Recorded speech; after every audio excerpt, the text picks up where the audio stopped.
আসসালামু আলাইকুম। আজকে রান্না হচ্ছে আমাদের মহিষের মাংস, কলিজা মহিষের মাংস। এটা আমার শাশুড়ি ভালোবাসা। শাশুড়ি মহিষ কুরবানি দিছে, মহিষের মাংস নিয়ে আসছে বাগিনা। আইনের আম্মু, আইনের নানু,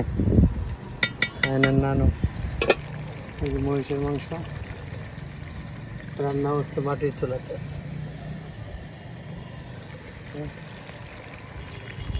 আসলে আমরা ছাদে রান্না করতেছি। প্রাকৃতিক পরিবেশ, ওয়েদার, অন্যরকম একটা রান্না। ছাদ থেকে দেখেন ছাদ বাগানের মরিচ দিয়ে দেবো।